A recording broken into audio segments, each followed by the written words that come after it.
धरती का सबसे ताकतवर इंसान बाली। कहा जाता है भगवान श्री राम और हनुमान जी को छोड़ दिया जाए तो धरती का सबसे ताकतवर इंसान जो था वो बाली था। कहे अवतारों की बात तो भगवान श्री राम और हनुमान जी एक अवतार थे, क्योंकि भगवान श्री राम विष्णु जी के अवतार, हनुमान जी भगवान शंकर के। और एक इंसान की बात करी जाए तो बाली को माना जाएगा सबसे धरती का सबसे बड़ा ताकतवर। हम इस बात को यूं ही नहीं कह रहे, इसका सारा का सारा सार वेद ग्रंथों और रामायण में मिलता है। कहा जाता है बाली जो था ये भगवान इंद्र का पुत्र था। नमस्कार दोस्तों, मैं आपका दोस्त सुशील, मेरे चैनल में आपका स्वागत है।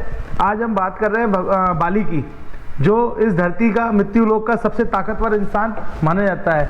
इस गाथा को जानने के लिए हमें ये आपको बताना पड़ेगा, बाली जो था भगवान इंद्र देवता इंद्र का पुत्र था। कहा जाता है बाली के अंदर इतनी अपार ताकत थी, उसको कोई हरा नहीं सकता था इस धरती के ऊपर।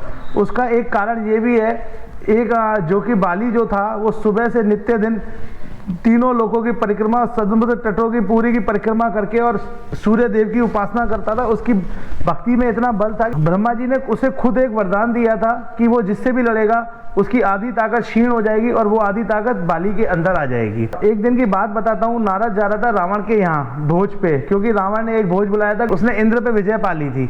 तो उस भोज में जब नारद जा रहा था, उसे रास्ते में बाली दिखा तो उसने बाली को सारी बात बताई और कहा कि रावण जैसा इस धरती पे कोई नहीं है। तभी बाली ने कहा था कि रावण से कह दीजिएगा उससे भी बड़ा शूरवीर इस धरती पे है। जब रावण को नारद ने ये बात बताई तो रावण लड़ने के लिए बाली के पास जा रहा था अपनी सेना के साथ, पर नारद जी ने कहा कि आप एक वानर से लड़ने के लिए पूरी सेना ले जा रहे हैं। तभी रावण ने अपने विमान में अकेले जाकर उससे लड़ना चाहा। बाली उस वक्त अपनी साधना में लीन था, क्योंकि वो सुबह के सूर्य के निकलने से पहले ही पश्चिम तट से पूर्व की ओर और उत्तर से लेके दक्षिण की ओर पूरे समुद्र तटों की परिक्रमा और तीनों लोगों की परिक्रमा कर रहा था। वो इतना तेज था, कहा जाता है गरुण और वायु के बराबरी जो रखता था वो बाली की गति थी। तो जब वो रावण जब बाली के पास आया तो बाली ने भाप लिया था ये मुझसे लड़ने की मंशा में आ रहा है। बाली ने अपनी पूंछ और हाथ की कांख में साइड में दबा के उसकी तीनों लोगों में उसको दबा के परिक्रमा कर ली थी। रावण इतना तिलमिला गया था, हिल भी नहीं पा रहा था। तो इससे जान सकते हैं जिसके लिए भगवान विष्णु को भगवान श्री राम के रूप में धरती पे आना पड़ा वध करने के लिए, उसको बाली ने कैसे कांख में दबा के तीनों लोगों की परिक्रमा दे दी थी। और रावण ने अपनी इसमें हार भी मानी और उसके साथ मित्रता का हाथ बढ़ाया, जिसे बाली ने स्वीकार कर लिया था। आप देख सकते हैं उसके अंदर कितनी अपार ताकत थी। एक किस्सा मैं और बाली के लिए आपको बताऊंगा। दुमदुभी नाम का एक बहुत बड़ा भैंसा था और राक्षस का रूप में रहता था वो, और इसके इतने विशालकाय सींग होते थे कि दुनिया उससे डरती थी। एक दिन वो समुद्रराज के पास गया और कहने लगा तुम मुझसे युद्ध करो। तो समुद्रराज ने कहा मैं आपके युद्ध के योग्य नहीं हूँ, आपकी बराबरी नहीं कर सकता हूँ, आप हिमालय के पास जाइए, वो आपसे लड़ेंगे।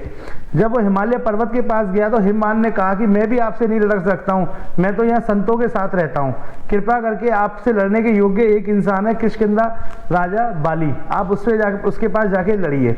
जब वो किष्किंधा पहुंचा और बाली को ललकारने लगा तो बाली किसी की ललकार सुनता नहीं था, वो इतना बहादुर था, वो लड़ पड़ता था।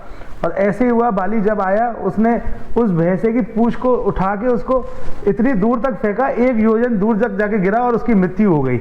आप सोचिए 1 योजन का मतलब 12 किलोमीटर, 12.5 किलोमीटर दूर जाके गिरा है। और उस भैंसे के अंदर आप छोटा मोटा बल नहीं था, कहा जाता था 10,000 हाथियों का उसके अंदर बल था, पर उसको बड़ी आसानी से बाली ने उठा के फेंक दिया। आप सोच सकते हैं कि कितना ताकतवर था बाली। और आप समझ सकते हैं भगवान श्री राम ने इसीलिए सुग्रीव को दिखाया था कि 7 जो ताड़ के वृक्ष थे उसको एक ही तीर से तोड़ दिया था। और यहाँ तक कि जो दुमदुभी था उसका जो शरीर के जो हड्डियों के ढांचे पड़े थे उसको एक छोटी सी पैर मार के बहुत दूर गिरा दिया था। तो ये तो उससे साबित होता है भगवान श्री राम तो खैर खुद ही भगवान विष्णु का अवतार थे, वो तो उनसे बड़े ही थे ताकत में। और हनुमान जी भी भगवान शंकर का ही अवतार थे, तो उनकी तो वैसे कभी लड़ाई हुई नहीं जिससे हम उस चीज़ को स्पष्ट कर सके। पर मानना ये उन दोनों के बाद जो धरती पे सबसे बड़ा ताकतवर था वो बाली था, वानर राज। और आप समझिए इतनी सुबह की परिक्रमा सूर्य उदय होने से पहले पश्चिम से लेके पूर्व की ओर और उत्तर से लेके दक्षिण की ओर जितने भी समुद्र तट है तीनों की परिक्रमा कर लाता था। और तो रास्ते में आने वाले पहाड़ी चोटियों को गेंद की तरह उछाल के फेंक देता था। और आप इससे जान सकते हैं बाली कितना ताकतवर था। धन्यवाद दोस्तों, आपको आज की मुझे एक किस्सा बताना था। आपको पसंद आया तो प्लीज़ इस चैनल को सब्सक्राइब कर दीजिएगा। फिर आगे नए किस्से के साथ मिलेंगे। जय श्री कृष्णा दोस्तों।